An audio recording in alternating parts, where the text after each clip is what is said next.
Good evening and welcome to this special newscast tonight on September 3rd, 1945. We will be looking back at the past 4 years of hardships that the American people had went through, starting with the attack on Pearl Harbor. Good evening, America. Tonight we have some great stories for you. Actually, one... You serious? I'm sorry, viewers, but we're going to have to take a detour from our regular programming because we just received breaking news that the American naval base in Pearl Harbor, Hawaii was attacked just this morning around 8 o'clock a.m. It appears that multiple Japanese carriers stationed outside the naval base let fighters in that bombed and attacked the American ships. We have 8 to 10 ships that are down, and it looks like we have about 2,500 casualties, maybe more, maybe less. We're still getting numbers on that, and I'm not positive. But beyond casualties, this struck a vital blow to our Navy's presence in the Pacific Ocean, and surely Japan will try to follow up with another attack. This, of course, worries our officials, and it looks like there will be war coming soon, although we're not sure. But what we do know is that President FDR, after the attack, delivered a very powerful, inspiring speech to the American people, and this will surely be heard more of within the coming days. December 7th, 1941, a date which will live in infamy. The United States of America was suddenly and deliberately attacked by naval and air forces of the Empire of Japan. As you can see, the attack on Pearl Harbor was devastating for those thousands of family members that lost loved ones that were on the base. Now let's take a look at life at home. Now, we all know the sacrifice that our soldiers are giving on the front lines overseas. But what else is really important is that we do our job here on the home front. And our government is making sure that's happening, but we the people need to take some steps too. So, in terms of government, obviously, as you've probably been seeing around, and you're going to be seeing it more as time goes on, the government's been converting factories, and we have people such as Ford and GM converting their factories from automobile manufacturers to producing some aircraft and heavier vehicles like tanks that the military needs. You're going to start seeing that popping up a lot, and some of these factories pump out aircrafts very quickly, and we need this for our war effort.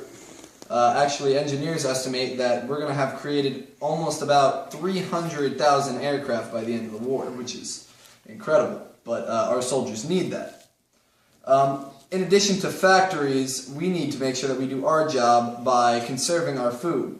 The government is going to be issuing ration stamps soon for things like fuel, meat, sugar, and we need to make sure that we share and conserve these things in order to make it through. But you have to remember that our soldiers are giving their lives, and it's not a problem if you can go a couple months or maybe a couple years without having as much sugar or butter as you want. These men are giving their lives, and it's important that we take the time to, give them the things that they need in order to win this war. Thank you.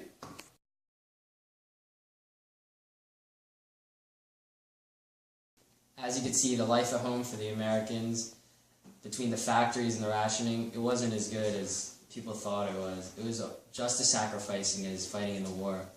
Now let's take a look at Japanese internment and me in my glory days. Good morning, America. Today is February 20th, 1942.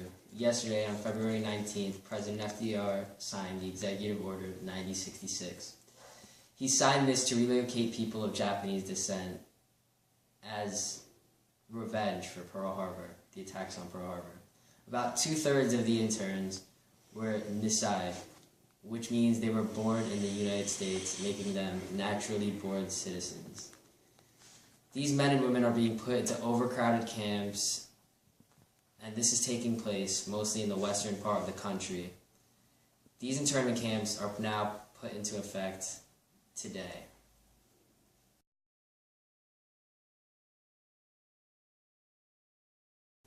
As you could see, the decision by FDR on Japanese internment was very questionable. Nonetheless, let's remember President FDR by looking back at a broadcast. Good evening. I'm Adil Sohail, and we have some sad news today. President FDR has died after serving 4 terms in office. It was a clear spring day, and he was sitting with his family in the living room while Elizabeth Shomatov was painting a portrait. According to presidential biographer Doris Goodwin, the president complained about tremendous pain in his head and collapsed suddenly. Doctors came in quickly and said that he had symptoms of massive cerebral hemorrhage. The doctors did all they could, but by 3:30 p.m., doctors announced that FDR had died.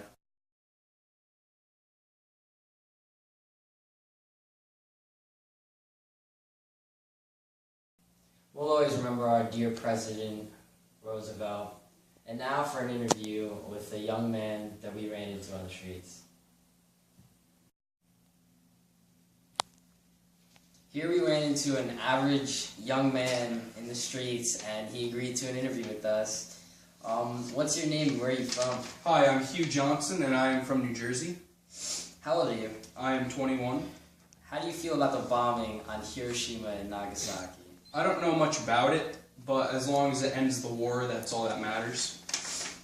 What would you say your biggest fear was throughout the long 4 years that the country's just gone through? I would have to say getting drafted was my main concern. Wow. What about sacrifices you made throughout the whole 4 years? Like, what did you have to put up with? Well, I always remember that we would have to watch what we ate because of sacrifices. We wouldn't be able to have a birthday cake with sugar or good food in general. It's rough. Thank you so much. No problem.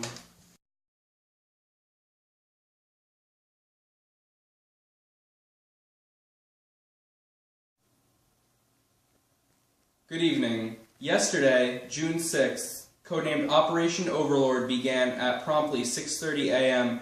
British time. An airborne assault followed by an amphibious assault occurred. Much preparation went into fooling Germany. Codenamed Operation Bodyguard, it was implemented to distract Germany from different places that the landing could be. They knew that there was going to be an assault, but they didn't know where.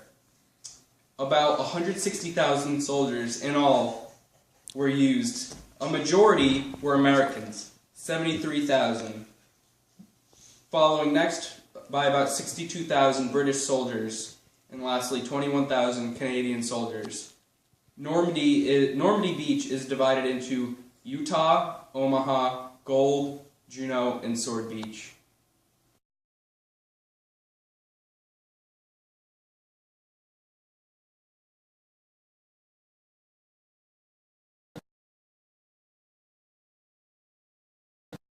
How am I supposed to kill somebody with this? I got you with some war bonds, man. Thanks. Ich mag Liebenstein.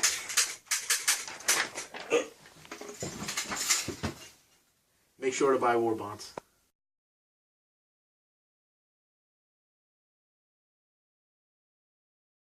To end today's newscast, we're going to finish with an editorial on the atomic bomb droppings on Hiroshima and Nagasaki. When you think about the atom bomb and the dropping, you need to pick a side. Personally, I think it is justified for 2 reasons. Saving lives is the most important. Saving American lives is definitely the most important. Each army had about 5 million men. In an invasion of Japan, the logistics are not only unpractical, but many of those men would have died. Then, Pearl Harbor gives justification for this because the attack was uncalled for. All the U.S. did was cut off the oil supply to Japan because the U.S. did not agree with their imperialistic views. And for these 2 reasons, I feel that it is justified. And that's it for tonight's broadcast on the recap of World War II. Stay classy, America.